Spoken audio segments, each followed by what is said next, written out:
들어가서 나올 때까지 거의 만 하루에 가까워요. 굉장히 길게 걸렸죠. 근데 검토하는 시간이 더 오래 걸려서 검찰의 준비를 잘한 것 같아요. 그러니까 제가 보기에는 이제 아침에 7시 정도에 지금 들어갔잖아요. 그렇게 늦게 들어간 이유가 11시 한 50분 정도까지 수사를 끝마치고 12시 넘으면 이제 동의를 해야 되니까 그때까지는 동의를 마치고 나머지 시간은 죄다 이제 그 기록 검토하는 데 있었는데. 그러니까 두 번 부르지 않겠다는 게 확실한 전략이었고. 근데 대답을 언론에서 대충 알려진 바 그리고 당연히 짐작하건대 전면 부인했겠죠. 부인했으면 다 부인했는데 뭘 그렇게 읽어볼 게 많을까.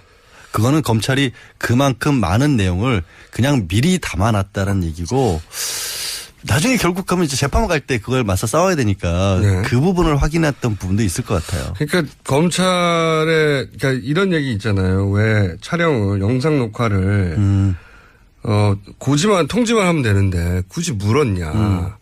거기에 대해서 비판도 많아요. 봐주기 아니냐. 저는 좀 생각이 다른 게. 난 그거 봐주기라고 나한테 오늘 뭐라고 할 줄 알았는데. 아니요. 생각이 달라요. 네, 많은 언론이 봐주기라고.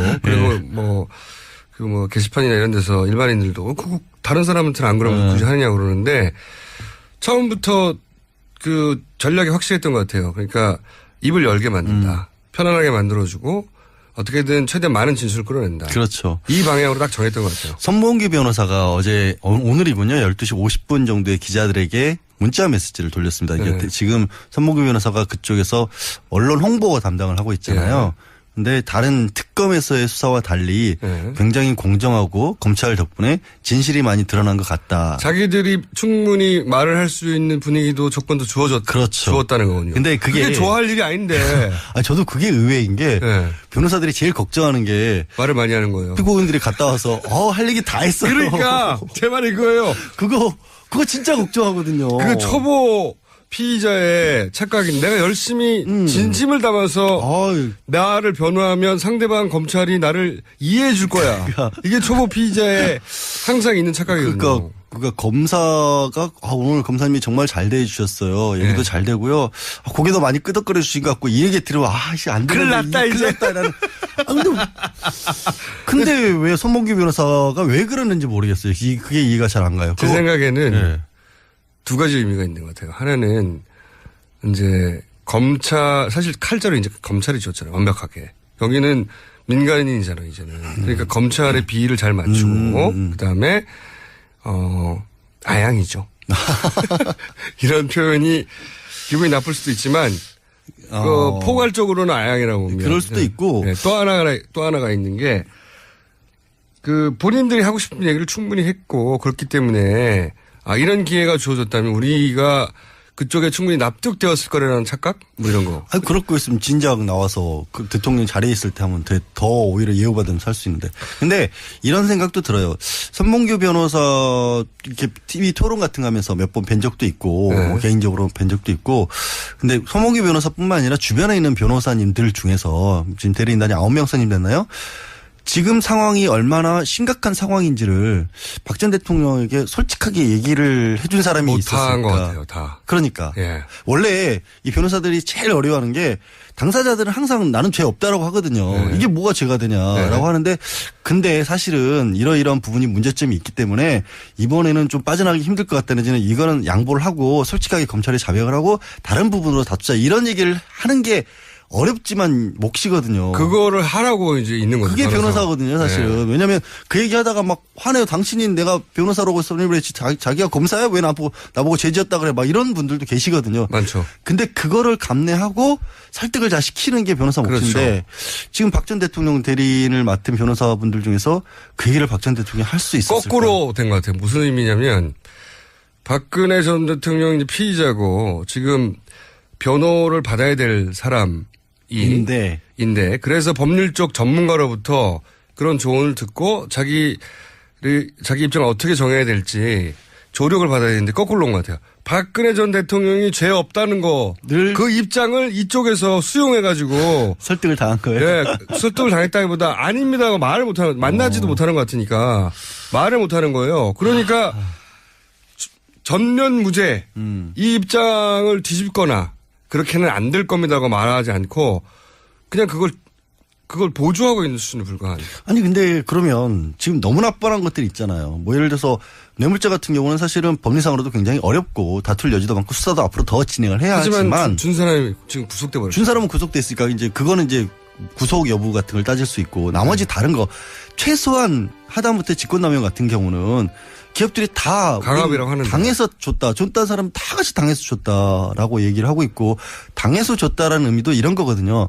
이제 박 전 대통령은 자발적으로 선으로라는 얘기를 하는 이유가 자기가 내가 뭐 불러다 놓고 너 안 하면 혼내? 뭐 이런 얘기 안 했다는 건데 그렇죠.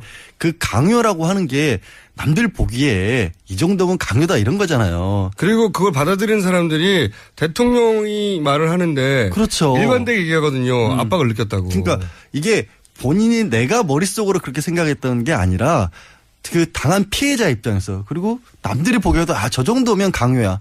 우리 갑자기 좀 다른 얘기이긴 합니다만 성범죄 같은 거 나오면 꼭 성범죄 피의자들이 하는 얘기가 뭐죠?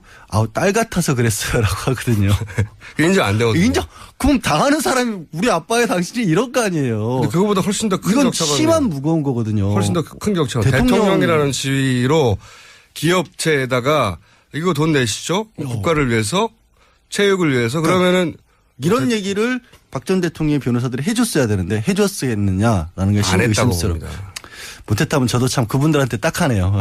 그러니까 그렇지 않고서는 이해 안 가는 반응이고 여하간 저는 박근혜 전 대통령이 이제 본인의 혐의를 그러니까 소위 이제 초보 피의자의 실수 착각 성실히 또는 진심을 담아서 자기가 믿는 대로 말하면 상대방이 믿어줄 거라고 하는 착각 검사는 이럴 경우 굉장히 땡큐거든요. 고마워하죠. 정말 고마워하죠. 굉장히 고마워하거든요. 그리고 그래서 실제 이제 많이들 착각하시는 것 중에 하나가 검사실에 들어가면 막 윽박 지르고 막 소리 지르고 막 이럴 걸로 생각하는데 전혀 안 그렇거든요. 그런 경우도 있긴 있어요. 그건 이제 아주 자법 내지는 수사 기법상 그런 게 필요한 경우도 일부러. 있는데 대부분의 경우에는 차분하게 얘기합니다. 수사관들은 이런 경우죠. 수사관들이 약간 좀 거칠게 되어도 그 검사가 뒤에 또 주임님 그러시지 마세요. 왜 그러세요? 이렇게 말려가면서 정말 착한 역할을 오히려 검사들이 많이 하거든요. 그러면서 검사가 내 편이고 내 얘기를 잘 들어주겠구나. 그러면서 괜히 검사 쳐다보고 막 얘기 털어놓고 막 자세히 얘기하고 검사는 땡큐하고 그걸 기소하죠. 그러니까 그런 상황이 벌어진 게 아닌가 싶은 게 저는 그게 벌어졌다고 봐요. 그러니까 그렇지 않고는 왜냐하면 어제 이제 14시간인데 조사 시간만 따지면 14시간 순수하게 했는데 그중에 뭐 점심시간, 저녁시간, 휴식시간 빼고 나면 10시간 남짓이에요. 형사실이 13개예요. 굉장히 빨리 된 거예요. 수사 받아보셔서 아시겠지만. 이거는 2박 3일 해야 되는 거예요. 그렇죠. 원래 딱 혐의사실 하나 가지고도 4-5시간 합니다. 금방 하잖아요. 그러니까요. 이거는 검찰이 그냥 쫙 시나리오를 저는 써놓고 심지어는 묵비를 해도 4-5시간 걸리는데 이건 말을 했으면 경험이 많으시니까 제가 방송할 때 편해요. 사실 이럴 때는. 굳이 설명 안 그래서 드려도. 저도 그날 끝났어? 당일에?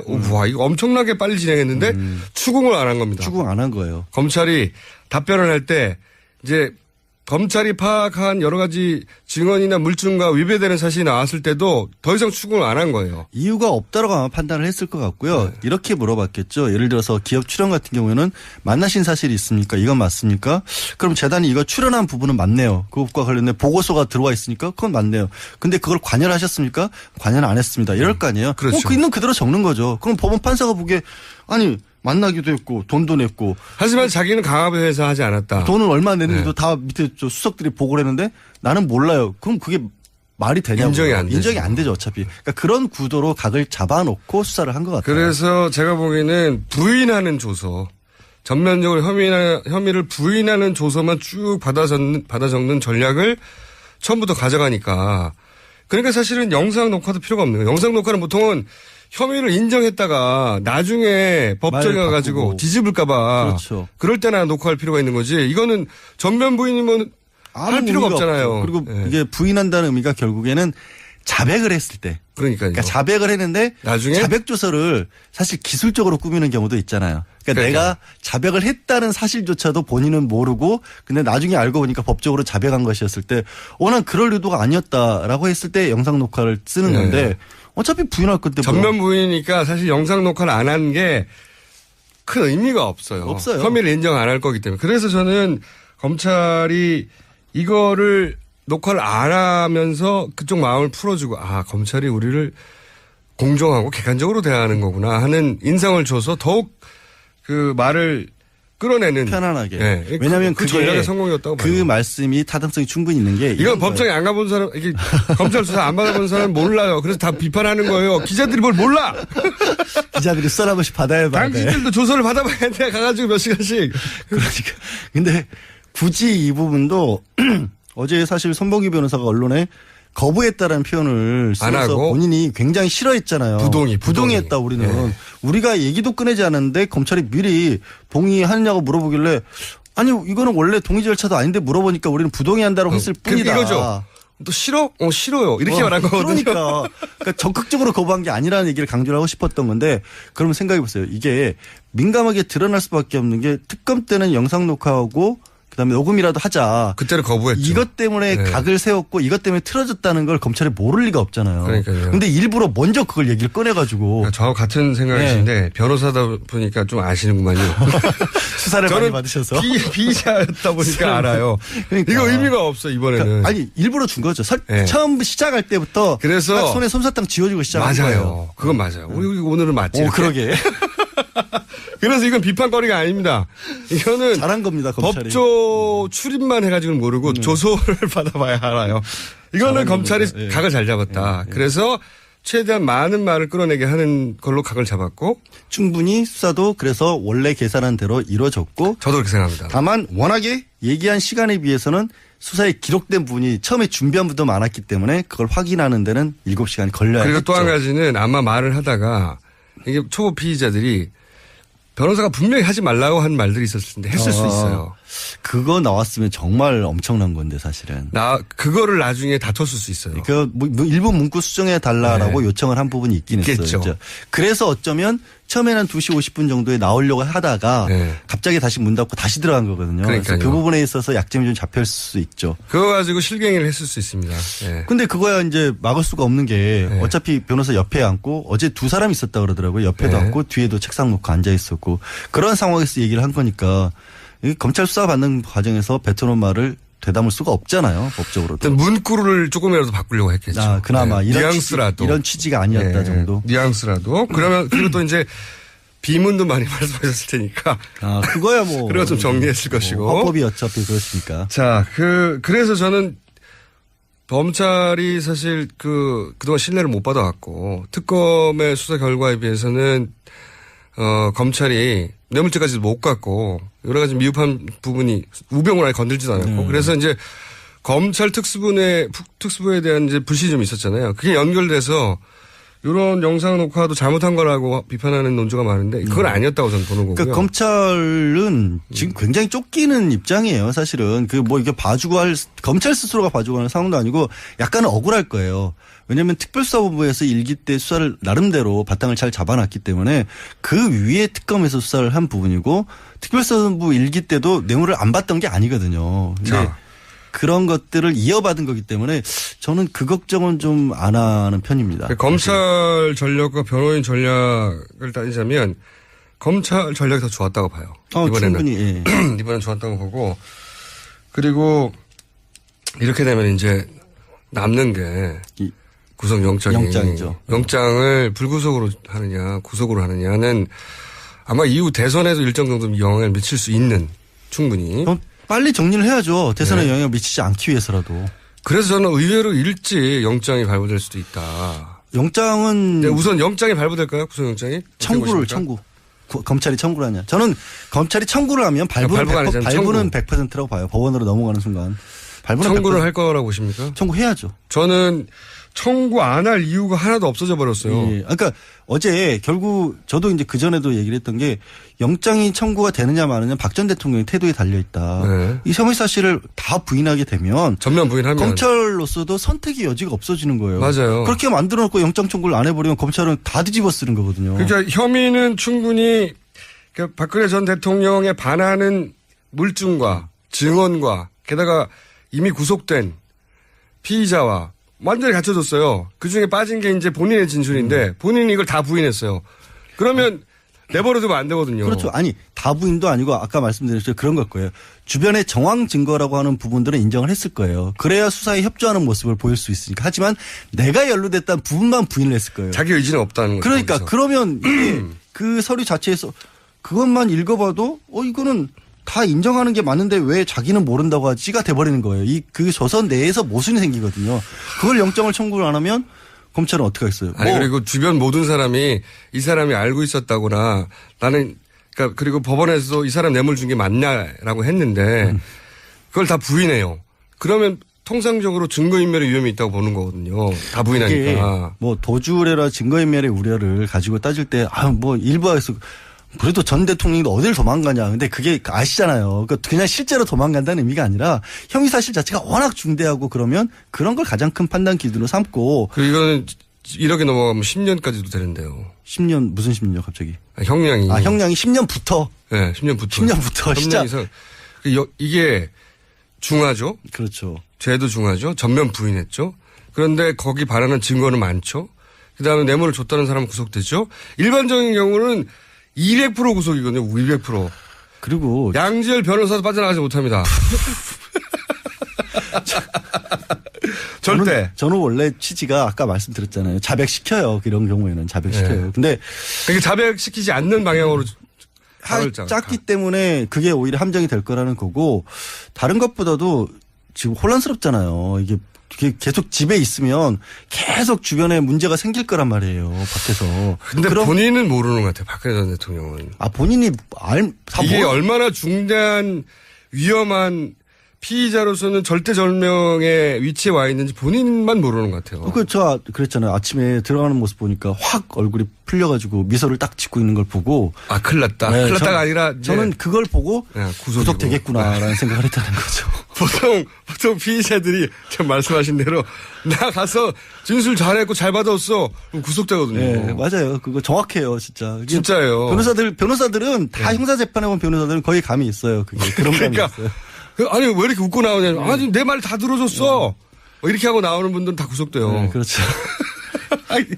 그래서 저도 그 집에 들어갈 때 웃기도 하고 또 저 변호사들이 좋아하는 거 보니까 이거 구속인데. 남은 거는 검찰이 구속이라고 하는 어려운 결정 하느냐 아니냐만 남았어요. 그러니까 법리상으로는 안 할 수 있는 여지가 별로가 아니라 아예 없어 보이는 상황이에요. 이제 상황이 그렇고 글쎄 고려라면 이제 그럼 정치적인 걸 고려를 해야 할까. 고려죠. 그럼 벌써 이미 주변에서 정치인들이 막 두들기기 시작하잖아요. 저건 뭐 홍준표 지사 같은 경우는 후배 검사들을 향해서 뭐 알아서 먼저 눕더라 쟤들은 뭐 이런 식의 얘기를 해서 지금 뭐 다른 어떤 유력 주자가 구속을 해라고 시켜야 그 사람들이 시킬 것이다. 프레임을 먼저 짜는 거죠. 이런 얘기를 해버리고 구속될 경우에는 그것은 정치적인 어떤 예를 들어서 문재인 그 후보 을 보고한 것이다라고 공격하려고 하는 프레임 미리 짜는 걸 워낙 잘합니다. 그 양반이. 그렇죠. 그러니까 그런 것들로부터 사실 영향을 받지 않으려면 원칙대로 하는 수밖에 없어요. 검찰도. 골치 아플 것 같아요. 골치는 아프죠. 골치 굉장히 아플 것 같아요. 아니 야권에서도 야권 나름대로 뭐 일각에서 좀 오히려 야권에서는 구속이 안 되길 원할 수 있어요. 왜 그게 오해하시면 안 되는 게 정치적으로 야권에서 구속이 안 돼서 계속해서 저쪽에서 시끄러워줘야 그렇죠. 오히려 야권에는 집중을 할 수가 있거든요. 선거에는 도움이 된다고 판단할 수 있거든요. 근데 그걸 역으로 뒤집어서 구속이 되면 야권 때문이라고 공격할 프레임을 미리 짜는 거죠. 그러니까 오히려 더 적극적으로 안 나서는 것 뿐이거든요. 사실은. 그래서 이런 것들을 검찰이 왜 고민합니까? 방정식이 너무 복잡해요. 검찰 입장에서 구속했다면 저기서 욕할 것 같고 불구속했다면 여기서 욕할 것 같고 아주 복잡합니다. 그러니까 그래서 고민하지 말라고 제가 말씀드리고 싶다는 거죠.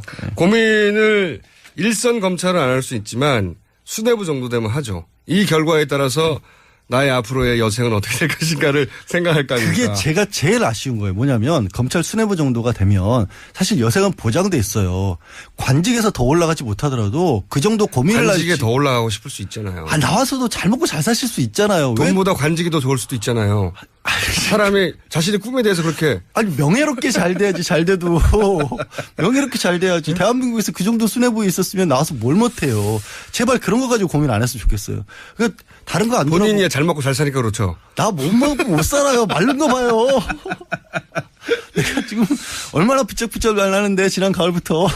요 대목에서는 완전히 저 오랜만에 양지열 변호사와 제가 역시 이제 형사 재판을 해본 변호사와 형사 피의자가 돼본 사람으로서 오늘 검찰이 전략을 잘 짰고 요 대목에 대해서 검찰을 비난할 구석은 없다고 저는 보는 거고 이 각대로 가면 구속을 피할 길이 없는 법리상으로는 충분히 확실히 그렇고 이제 영장 상황이고. 청구할 것만 남았어요. 저는 내일 정도면 청구할 것 같아요.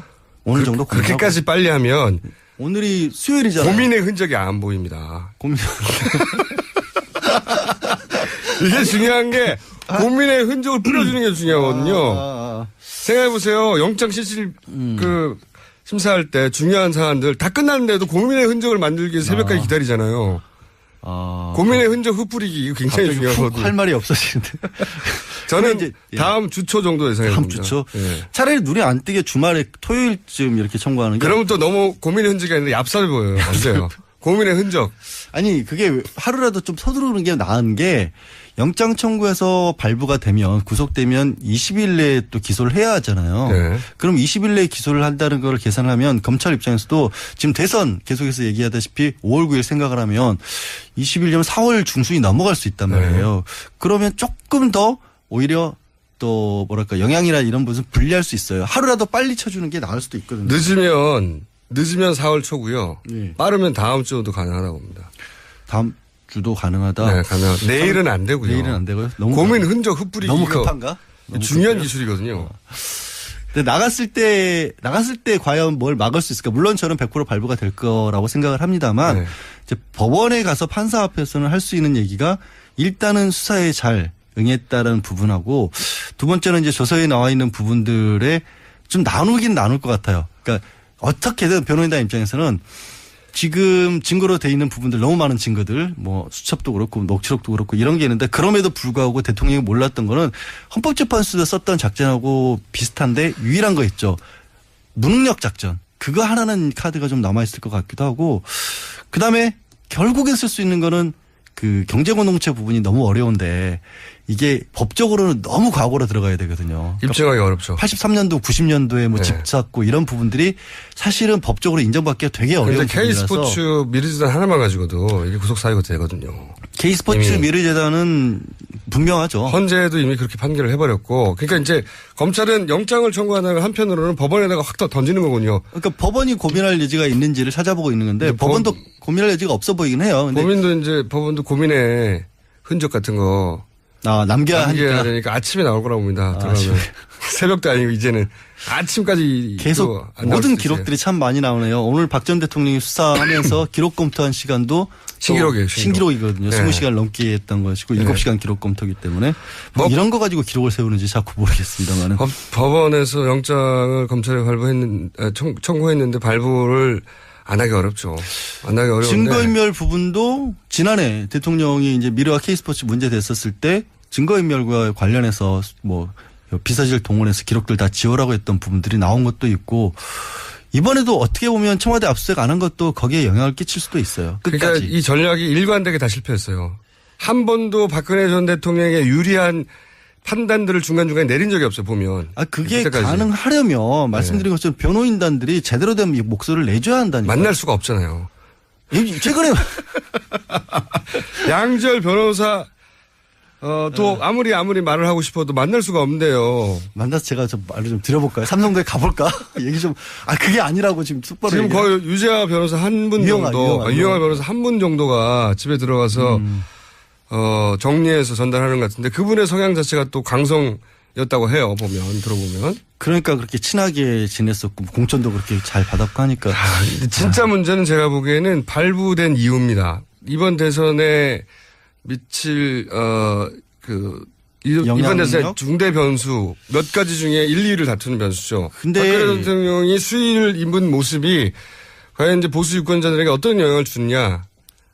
그것이 이렇게 해서 사실은 시대가 일단락 됐구나 하고 마음을 접게 만드는 건가 아니면은 화가 나고 보수가 집결하게 만들 건가. 물론 한쪽에서는 보수를 집결시키기 위해서 그걸 계속 불쌍한 프레임을 만들려고 할 것이고 한쪽에서는 정당한 법의 집행이었다고 드디어 이제 정상적으로 돌아간다고 얘기하겠죠. 근데 이게 제가 봤을 때는 이게 보수나 이런 부분 검찰 수사나 이런 데서도 뭐가 영향을 저는 끼치냐고 보냐면 이게 법률 이름이 최순실 등 민간인에 의한 국정농단 의혹이에요. 그러니까 네. 보수적인 가치를 가진 사람들로서도 차라리 권력이 부패하면 부패했지 뜬금없이 최순실이라고 하는 사람이 들어가서 그 임대업자 유치원 선생님이 이런 일을 벌인 것에 대해서는 못 받아들이는 거예요. 그게 오히려 보수적인 가치를 가진 분들에게는 더 싫은 상황이 됐어요. 저는 그것 때문에 아마 지지를 못 받을 거라고 봅니다.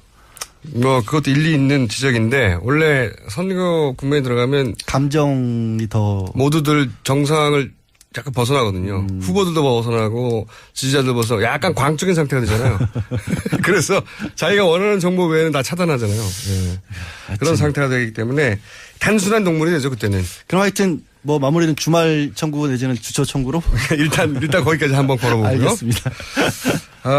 간만에 죽이 맞았습니다. 네, 간만에 양재에서 양지를 지향하는 입심양명 변호사 악마 변호사 양재 변호사였습니다. 감사합니다. 네, 고맙습니다. 지금 선봉규 변호사가 그쪽에서 언론 홍보 담당을 하고 있잖아요. 근데 다른 특검에서의 수사와 달리 굉장히 공정하고 검찰 덕분에 진실이 많이 드러난 것 같다. 자기들이 충분히 말을 할 수 있는 분위기도 조건도 그렇죠. 주었다는 거군요. 근데 그게 좋아할 일이 아닌데. 저도 그게 의외인 게 변호사들이 제일 걱정하는 게 말을 많이 하는 거예요. 피고인들이 갔다 와서 할 얘기 다 했어요. 그러니까 제 말이 그거예요. 그거 진짜 걱정하거든요. 그 초보 피의자의 착각인 내가 열심히 진심을 담아서 나를 변호하면 상대방 검찰이 나를 이해해 줄 거야. 이게 초보 피의자의 항상 있는 착각이거든요. 그러니까 검사가 오늘 검사님이 정말 잘 대해주셨어요. 얘기도 잘 되고요. 고개도 많이 끄덕거려 주신 것 같고 이 얘기 들으면 안 되는데. 큰일 났다 이제. 근데 왜 손봉규 변호사가 왜 그러는지 모르겠어요. 그게 이해가 잘 안 가요. 제 생각에는 두 가지 의미가 있는 것 같아요. 하나는 이제 검찰 사실 칼자루 이제 검찰이 줬잖아요. 완벽하게. 여기는 민간인이잖아요. 이제는. 그러니까 검찰의 비위를 잘 맞추고 그다음에 아양이죠. 이런 표현이 기분이 나쁠 수도 있지만 포괄적으로는 아양이라고 봅니다. 그럴 수도 있고 또 하나가 있는 게 그 본인들이 하고 싶은 얘기를 충분히 했고 그렇기 때문에 이런 기회가 주어졌다면 우리가 그쪽에 충분히 납득되었을 거라는 착각? 뭐 이런 거. 그럴 거 있으면 들어가서 나올 때까지 거의 말 하루에 가까워요. 굉장히 길게 걸렸죠. 근데 검토하는 시간이 더 오래 걸려서 검찰의 준비를 잘한 것 같아요.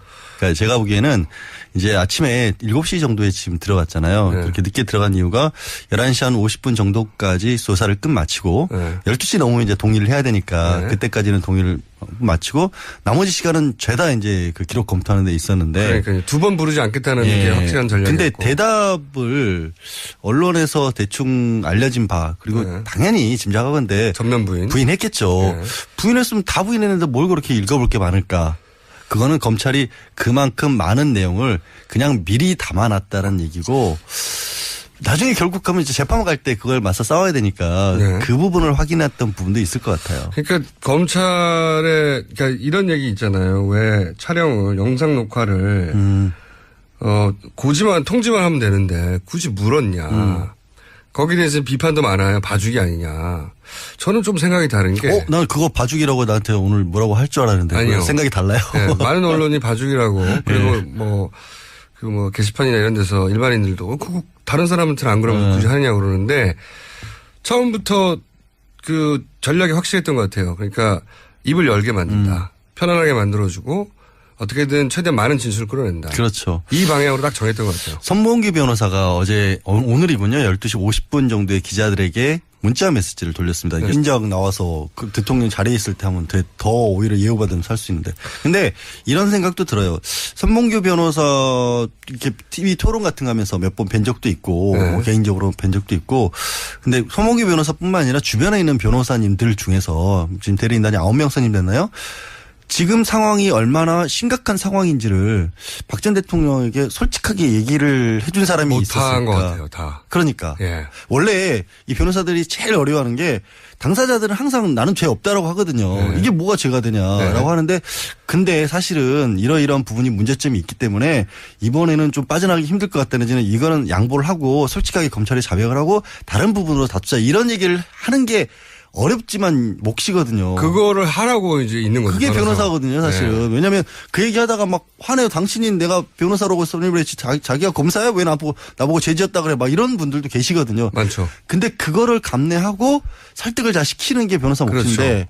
지금 박 전 대통령 대리인을 맡은 변호사분들 중에서 그 얘기를 박 전 대통령이 할 수 있었을까? 거꾸로 된 것 같아요. 무슨 의미냐면 박근혜 전 대통령이 피의자고 지금 변호를 받아야 될 사람인데 그래서 법률 쪽 전문가로부터 그런 조언을 듣고 자기 입장을 어떻게 정해야 될지 조력을 받아야 되는데 거꾸로 온 것 같아요. 박근혜 전 대통령이 죄 없다는 거 그 입장을 이쪽에서 수용해가지고 설득을 당한 거예요. 네, 설득을 당했다기보다 아닙니다고 말을 못하는 만나지도 못하는 것 같으니까 말을 못하는 거예요. 그러니까 전면 무죄 이 입장을 뒤집거나 그렇게는 안 될 겁니다고 말하지 않고 그냥 그걸 보조하고 있는 수준에 불과한. 아니 근데 그러면 지금 너무나 뻔한 것들이 있잖아요. 뭐 예를 들어서 뇌물죄 같은 경우는 사실은 법리상으로도 굉장히 어렵고 다툴 여지도 많고 수사도 앞으로 더 진행을 해야 하지만 준 사람이 지금 구속돼 버렸죠. 준 사람은 구속됐으니까 이제 그거는 이제 구속 여부 같은 걸 따질 수 있고 나머지 다른 거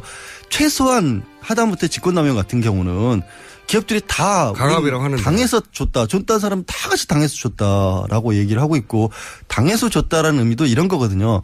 이제 박 전 대통령은 자발적으로 선으로라는 얘기를 하는 이유가 내가 뭐 불러다 놓고 너 안 하면 혼내? 뭐 이런 얘기 안 했다는 건데 그렇죠. 그 강요라고 하는 게 남들 보기에 이 정도면 강요다 이런 거잖아요. 그리고 그걸 받아들이는 사람들이 대통령이 말을 하는데 그렇죠. 일관되게 얘기하거든요. 압박을 느꼈다고. 그러니까 이게 본인이 내가 머릿속으로 그렇게 생각했던 게 아니라 그 당한 피해자 입장에서 그리고 남들이 보기에도 저 정도면 강요야. 우리 갑자기 좀 다른 얘기이긴 합니다만 성범죄 같은 거 나오면 꼭 성범죄 피의자들이 하는 얘기가 뭐죠? 딸 같아서 그랬어요라고 하거든요. 인정 안 되거든요. 인정. 그럼 당하는 사람이 우리 아빠의 당신이 이럴 거 아니에요. 근데 그거보다 훨씬 더 큰 이건 격차가 심한 무거운 거거든요. 훨씬 더 큰 격차가. 대통령이라는 지위로 기업체에다가 이거 돈 내시죠? 국가를 위해서 체육을 위해서 그러면은 이런 얘기를 박 전 대통령의 변호사들이 해줬어야 되는데 해줬겠느냐라는 게 안 했다고 봅니다. 못했다면 저도 참 그분들한테 딱하네요.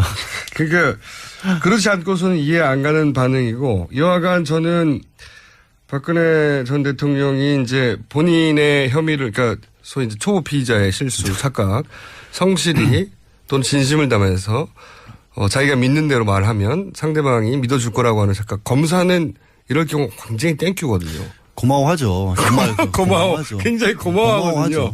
그리고 그래서 실제 이제 많이들 착각하시는 것 중에 하나가 검사실에 들어가면 막 윽박 지르고 막 소리 지르고 막 이럴 걸로 생각하는데 전혀 안 그렇거든요. 그런 경우도 있긴 있어요. 그건 이제 아주 자법 내지는 수사 기법상 그런 게 필요한 경우도 일부러. 있는데 대부분의 경우에는 차분하게 얘기합니다. 수사관들은 이런 경우죠. 수사관들이 약간 좀 거칠게 되어도 그 검사가 뒤에 또 주임님 그러시지 마세요. 왜 그러세요? 이렇게 말려가면서 정말 착한 역할을 오히려 검사들이 많이 하거든요. 그러면서 검사가 내 편이고 내 얘기를 잘 들어주겠구나. 그러면서 괜히 검사 쳐다보고 막 얘기 막 자세히 얘기하고 검사는 땡큐하고 그걸 기소하죠. 그러니까 그런 상황이 벌어진 게 아닌가 싶은 게 저는 그게 벌어졌다고 봐요. 그러니까 그렇지 않고는 왜냐하면 어제 이제 14시간인데 조사 시간만 따지면 14시간 순수하게 했는데 그중에 뭐 점심시간, 저녁시간, 휴식시간 빼고 나면 10시간 남짓